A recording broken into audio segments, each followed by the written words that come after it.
Për gjatë fundjavës në portale nuk mund të shihet gjë tjetër, pos fotografi nga postimet e Sarës dhe Bardhit. Çifti, që janë bashkë prej një viti e lumturisht, prindër të vajzës së tyre Neas, vendosën që lidhjen e tyre burr-grua ta konkretizojnë përpara Zotit në xhami, në ceremoni sipas riteve fetare islame. Kjo hapi shteg për t'u përfolur gjëre gjatë mbi arsyet, duke krijuar pikpyetje jo vetëm. Pikat mbi i, Saraj V, në një intervistë ekskluzive për Priveba Libertas Pahiu, me që rast e nisim që nga fakti përse pikërisht në këtë moment vendosën të hedhin këtë hap në jetën e tyre. Sigurisht që ky është një rit fetar i cili i takon besimit të Bardhit, normalisht duke qenë se u nis me dëshirën e tij, sigurisht edhe me timen, po doja patjetër ta çoja atë dëshirën që Bardhi kishte deri në fund me të gjithë elementet që dëshira e tij përmbante, dhe një nga këto ishte që të realizojë në muajin e shenjtë të Ramazanit, dhe sigurisht ishte një ditë e shenjtë, që ishte dita e premte. Në fakt Bardhi ka pasur dëshirë ta bënte vitin që shkoi, por të gjithë e dinë se sa intensiv ka qenë viti që shkoi për ne. Kemi pasur gjëra shumë të mëdha, ndoshta nuk ishim në gjendjen tonë emocionale dhe psikologjike më të mirë, kështu që na ngeli për ta bërë këtë vit. Kjo ishte arsyeja pse e shtym kaq shumë, se e pam që pati edhe kritika të tipit që po ju keni fëmijë. Megjithatë, ne nuk kemi bërë asgjë të cilën hoxha nuk na e quajti që ishte në rregull. Kështu që për sa kohë kishim edhe fjalën e tij që gjithçka që ne po ndiqnim ishte e saktë, opinionet nuk kanë vlerëtur shumë. Habia nga ndjekësit ishte sigurisht e madhe. Edhe e kuptoj që ndoshta kjo pjesa që jam e pakzuar dhe i përkas besimit të krishterë ortodoks si konfuzon pak njerëzit, por desha ta sqaroj këtë pjesë që pikërisht kjo toleranca që ti ke përshkruar në pyetje është ajo që prevalon ose mbizotron në shtëpinë tonë. Nuk ka rëndësi fare besimi i tjetrit kur vjen puna tek rutina jon, kur vjen puna tek dëshirat tona, dhe ti më pyete nëse ne i bëjmë këto diskutime në shtëpi, po gjëja më e bukur është që ne nuk i bëjmë fare këto diskutime, thjesht duket sikur e kemi respektin të instaluar tek njëri tjetri sa i përket besimit të tjetrit, dhe nuk është se i kemi vendosur njëri tjetrit rregulla që shiko ti do bësh këtë se besimi im nuk e toleron, apo do bëj unë këtë se besimi im thot kështu edhe pik. Nuk i kemi këto gjëra. Unë nuk bëj për të madhe asgjë që bën Bardhi, dhe as Bardhi nuk bën për të madhe asgjë që bëj unë, sepse sigurisht gjithsecili ka ritet e veta, dhe ne kur jemi martuar me njëri tjetrin, jemi martuar me të gjithë paketën që ne sjellim me vete si individ. Dhe diçka shumë e rëndësishme që kam dashur të cek, por nuk pata rastin sepse sigurisht duhet i marrësh komentuesit një nga një me radhë, është që shqiptarët e Shqipërisë nuk kanë pse habiten për këtë gjë, sepse ne një ndër elementet apo karakteristikat kryesore që përmendim të shtetit ton kur jemi ende në shkollën fillore, në klasën e dytë apo në klasën e tretë në histori, mësojmë që një ndër gjërat më kryesore të paqes në vendin tonë është pikërisht barazia fetare dhe toleranca fetare. Pra ne këtë e kemi të instaluar që shumë të vegjël në vetvete. Nuk është diçka e re që të martohemi me dikë që nuk i përket besimit tonë. Kështu që nuk e kuptoj nga një anë habin, se unë nuk jam as e paras dhe jem as e fundit. Por si do ta përshkruante Sarën ndjesinë e kurrëzimit në xhami? Sigurisht ishte shumë e çuditshme. Unë nuk kisha qenë ndonjëherë në praninë e një hoxhe apo një xhamie. Sigurisht kam kaluar goxha kohë me njerëz të besimit musliman, sepse nëna ime ka komplet familjen e saj që përket këtij besimi, po ashtu edhe ajo vet, por nuk i kisha shoqëruar kurrë deri në xhami. Sigurisht e kisha parë Bardhin të falej apo edhe të lexonte Kur'an her pas here, por jo të isha në atë ambient, jo të kisha pasur një bashkëbisedim me një hoxh, dhe nuk e di, gjithë eksperjenca ishte shumë paqësore, do ta quaja me një fjalë, në rast se do ta përshkruaja vetëm me një. Ishte paqësore dhe ishte shumë nuk e di, më dha një ndjesi shumë të mirë, ishte shumë pozitive e gjithë gjëja. Edhe gjatë kohës që ishim duke kryer ritin, hoxha na dha gjithë secilit të dyve prej nesh një leksion, atë që duhet dinte burri dhe atë që duhet dinte gruaja nga një fjali secilit, edhe ishin vërtet gjëra që të bënin të reflektoje dhe më pëlqeu shumë, më pëlqeu shumë. Përpara se fotot i ndanin publikisht, çifti kanë pasur një diskutim të brendshëm. Në fillim ne nuk donim që t'i ndanim fotot, edhe këtë diskutimin e kemi pasur në makinë mbas kemi mbaruar të gjithë procedurën e martesës dhe e diskutuam a ja vlen që ne të ndajmë edhe këtë gjë me publikun sepse kemi ndarë mjaftueshëm. Bardhi nuk është shumë pro të mbi ndarit gjërave me të tjerët sepse është mësuar goxha privat, po për shumë gjëra edhe jemi detyruar se kanë ngelur si një pikpyetje e madhe mbas Big Brother dhe as unë vetë nuk kam qef të overshare, por situatat kanë ardhur të tilla nga formati ku ne ishim që ne patjetër duhet të rrezonim një bindje të gabuar apo duhet të rrezonim një thashetem që na prekte në moral apo na prekte në familje dhe me kohën e kemi gjetur veten duke mbi ndar gjëra nga jeta jonë, por thellë as unë as Bardhi nuk e kemi qef këtë gjë. Jemi detyruar sigurisht për mirë se ne nuk është se kemi shkuar në Big Brother me zor, po këtë nuk donim ta ndanim derisa tha e diçka e bërë shumë e bukur. Do kisha dëshirë ta që të shikonim pse jo, edhe foton e parë ka ndar Bardhi, pastaj unë. Në fillim pak skeptik. Unë normalisht e dija se çfarë më priste, duke qenë se isha një vajzë që kisha theksuar shpesh herë që do mbaja besimin tim edhe jam stoike në besimin tim, e pak gëzuar jam, nuk do më shihni ndonjëherë të konvertohem, sepse besimi im është baza bërthama e individit që jam, kështu që e dija që do habiteshin, e dija që do kishte kritika, por unë vetë nuk do guxoja të kritikoja dikë në diçka kaq të thellë sa është besimi, sepse i përket vetë personit, është diçka shumë e brendshme, tjetër nëse ka kënaqësinë ta ndaj me ty, ti vlerësoj atë gjë. Unë mendoj që ne si publik vetëm këtë të met kemi që ndoshta nuk e vlerësojmë shumë kur tjetri ndan diçka shpirtërore me ne, ja marrim për të mirë qenë, po në fundja kemi dashur që edhe ajo pjesë e publikut që ne duam dhe i kemi dashamirës të shikonte gjërat e bukura që ne bëjmë.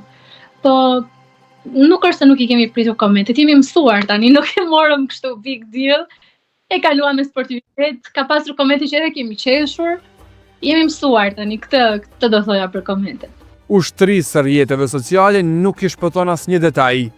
Shpesh bën të mëdha gjëra të vogla. Ndërto, u përfol shumë arsyeja përse Bardhi kishte veshje sportive ndryshe nga Sara. A duke i poshtë xhupit të në këmisha? Unë duhet kem ndonjë foto që duket këmisha e Bardhit poshtë. Në fakt ne nuk ishim përgatitur për foto në atë moment. Hoxha Ahmet Kalaja, që edhe përshëndes, ishte jashtëzakonisht shumë i mirë dhe i sjellshëm me ne, na kapi pak papritur për foton, tha, "Hajde bëjeni foton tani." Dhe ne thjesht u ngritëm nga vendi dhe realizuam foton me sapo e kishim mbaruar komplet gjën dhe u ngritëm për të bërë një foto. Bardhi këtë e kuptoi vetëm në makinë, bobo tha kam bërë foton me xhup.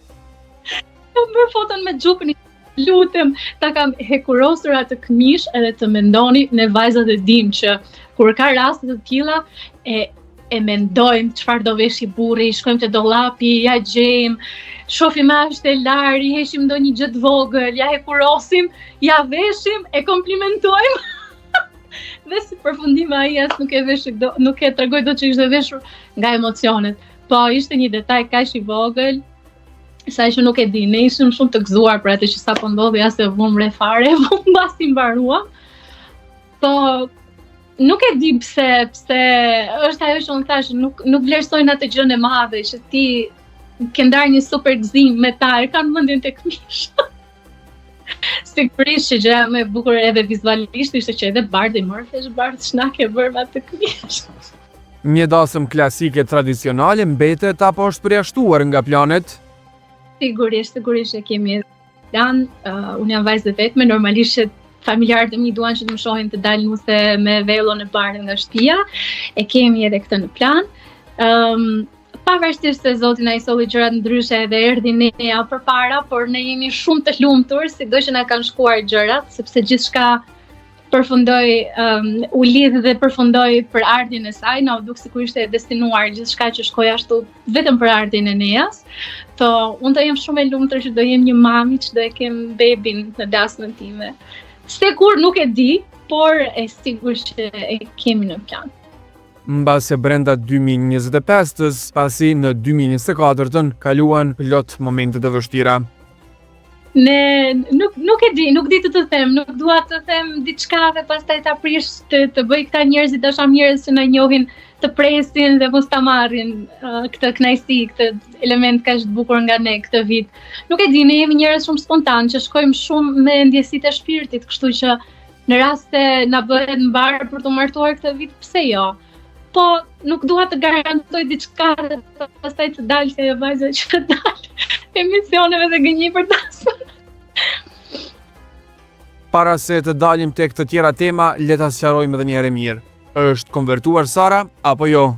Me që nuk e ceka specifikisht apo ta dëgjojnë edhe nga goja ime, nuk jam konvertuar në muslimane. Sigurisht nuk kam asgjë kundër kësaj feje, përndryshe nuk do isha martuar me Bardhin, por dhe diçka tjetër shumë e rëndësishme që dua ta cek, ju e njihni Bardhin, nuk do më detyronte kur të bënte diçka që unë nuk do të kisha qef, se e kam lexuar edhe këtë, por jo, jemi shumë të lumtur dhe shumë të lirë të besojmë secili çfarë do nga besimi i tij. Në këtë periudhë, Sara ka nisur angazhimet në ekran me projektin e ri, Vajz apo Djalë. Balancat duhen gjetur edhe më mirë tani kur futet puna në mes.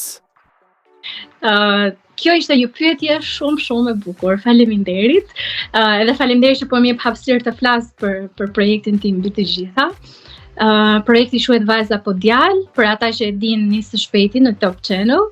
Dhe unë jam shumë emocionuar, ndonjëherë më duket vetja sikur nuk jam gati, se kam 7 vite e gjysmë që jam larguar si moderatore nga ekrani, më duket sikur nuk e kam bërë kurrë atë profesion dhe jam goxha e emocionuar, por e quaj veten edhe me fat, sepse do të jem moderatorja e vetme, nuk është se do të jem pjesë e një formati cilin do ta ndaj me moderatorë të tjerë, por do ta ndaj me çiftin që do të vinë në studio për treguar historinë e tyre dhe sigurisht ne bashkë do të shkojmë edhe në festën e tyre të gender reveal për të marrë vesh gjinin e bebit të tyre.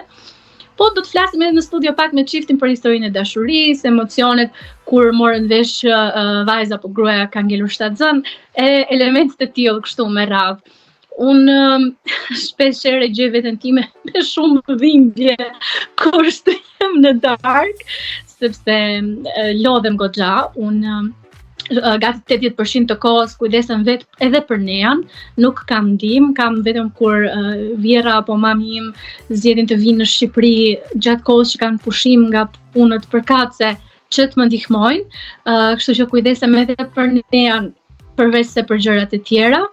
Do ta quaja veten momentalisht një superwoman pa modesti fare, sepse kujdesem për shumë më tepër gjërat e tjera se sa ti përmende, por jam në fund në një pikë të jetës time që e kam ndryruar shumë. Unë jam njeri që më pëlqen jeta intensive, jeta e shpejtë, të bëj disa gjëra për një herë, jam shumë multitasker dhe jam person që nëse ndjek vetëm një gjë në jetë, kur shtrihem në darkë një astike e quaj veten të paplotësuar. Kështu që nuk po lodhem dhe jam plot energji, pavarësisht të gjitha gjërave që bëj dhe kujdesem, sepse e ndjej që kam jetuar deri më sot pikërisht për këtë moment. Kështu që e quaj veten shumë me fat, si ja dal, me zi ja dal, por është një proces shumë i bukur që nuk mbaron asnjë ditë. Balancat i ruaj sigurisht edhe me ndihmën e Bardhit pak, sepse ai shumicën e kohës është në studio, ka 11 këngë të reja që po vinë, ua merr mendja vetë se sa ka punuar më përpara për t'i realizuar, se një këngë dhe nuk është e thjeshtë, lëre më 11, mos më buzëqesh. Kështu që edhe ai ka bërë sa ka mundur, po ja dalin ban shumë mirë, mund të them, edhe pse goxha të rinj dhe me shumë impenjime, por po ja dalin mban shumë mirë dhe jam shumë krenare për të dy ne, jo vetëm për veten. Për të gjithë të interesuarit, xhirimet nisin këto ditë dhe kriteret për të bërë pjesë e formatit të ri janë këto. Xhirimet nisin javën që vjen dhe mezi po pres, siç u thash, mezi po pres edhe që të njoh personazhet e para. Ata të cilët duan që të aplikojnë mund ta gjejnë linkun tek profili im në bio, aty do ta postoj që sot dhe mund ta gjeni. I vetmi kriter për të qenë pjesë e vajzës apo djalit është që duhet të jeni në pritje të ëmbël dhe pa e zbuluar ende gjininë e bebit. Keni plan që të bëni një party, një festë e cila zbulon gjininë e bebit, atë ditë na merrni në një ditë para në telefon ose aplikoni. Ne do vim me kamerat tona në baby gender reveal-in tuaj dhe më pas çifti, mbasi ne jemi prezent në festën e tyre, do të vinë për të xhiruar puntatën, sepse çdo episod ne do të kemi një çift edhe në studio për të na treguar pak më tepër si janë njohur, çfarë vështirësish kanë pasur, kush kanë ndihmuar për të bërë bashkë, se ndonjëherë duhet një i tretë për të bërë bashkë dy persona. Rrugtimin e shtatcanisë deri tek kur zbuluan gjininë e bebit të tyre.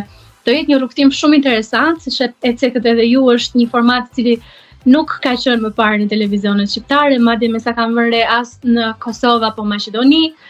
Është risi edhe, siç e thash, e ndjej vetëm shumë me fat se do jem në një audiencë e cila do të jetë familjare, do të jetë ndryshe nga ajo e Big Brotheri dhe do kem shansin për të treguar edhe publikut një anë tjetër timen që mezi po pres.